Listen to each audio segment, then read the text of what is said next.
দেখুন, এই ধরনের ঘটনা রাজ্যের বিভিন্ন জায়গায় ঘটছে। শাসক দলে নিজেদের মধ্যে গোষ্ঠী কন্দল।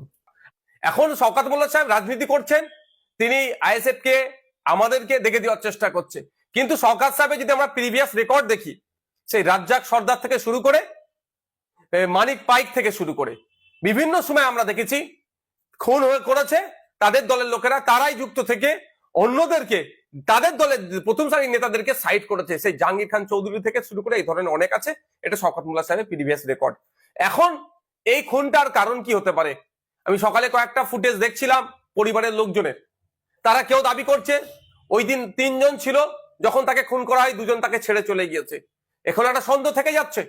সাথে সাথে আজকে আর একটা ভিডিও ফুটেজ দেখলাম, পরিবারের লোকজন সরাসরি বলছে এটা গোষ্ঠীদ্বন্দ্বের শিকার হয়েছে।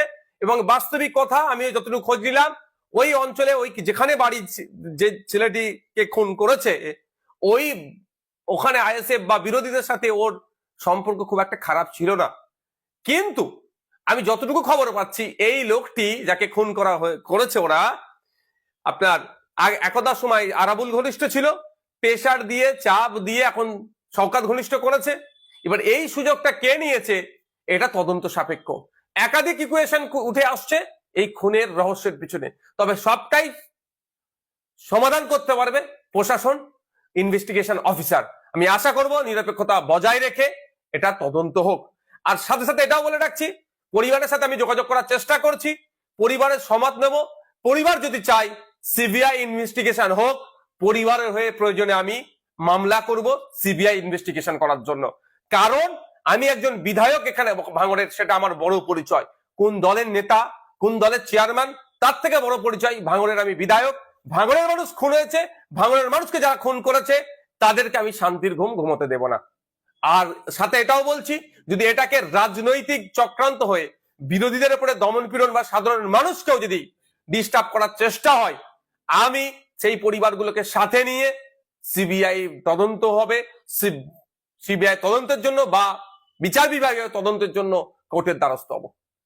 এটা কি তাহলে আরাবুল আর শওকত সাহেবের গোষ্ঠীদ্বন্দ্বের? দেখুন, এই ধরনের ঘটনা রাজ্যের বিভিন্ন জায়গায় ঘটছে। শাসক দলের নিজেদের মধ্যে গোষ্ঠী কন্দল। আমি শুধু বলছি না, আপনি দেখুন ওই পরিবারের একজন কর্তা, আজকে তিনি বক্তব্য তার দেখবেন, তিনি বলেছেন সরাসরি এভাবে বলেছেন যে এটা গোষ্ঠীদ্বন্দ্বের শিকার হয়েছে।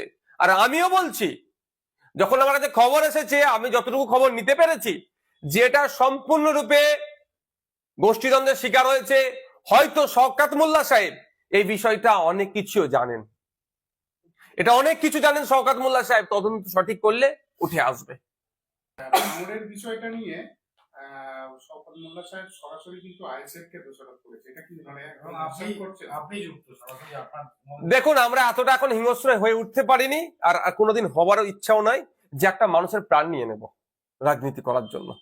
আমরা সমাজ ব্যবস্থার পরিবর্তনের জন্য রাজনীতিতে এসেছি, ক্ষমতা দখল আমাদের স্বপ্ন নয়।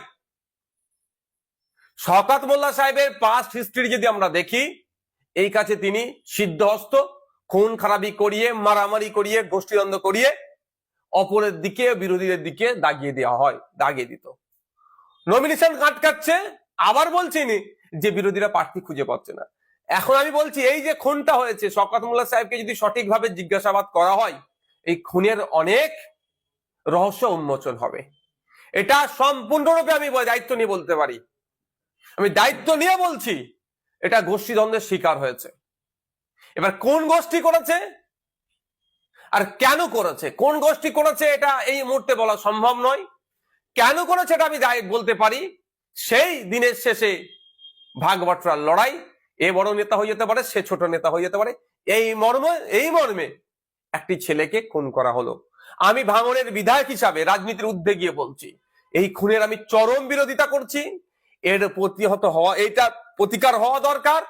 এই ধরনের কর্মকাণ্ড প্রতিহত করার জন্য মমতা ব্যানার্জি ভাঙড় ডিভিশন দেওয়ার পরেও কেন ভাঙড়ের মানুষকে খুন করতে হবে, তার রাজনৈতিক পরিচয় কি আছে আমার দেখার দরকার নেই। আমি একজন বিধায়ক, জনপ্রতিনিধি, প্রত্যেকটা মানুষের সুরক্ষা যাতে পাই তার দেখার দায়িত্ব আমার।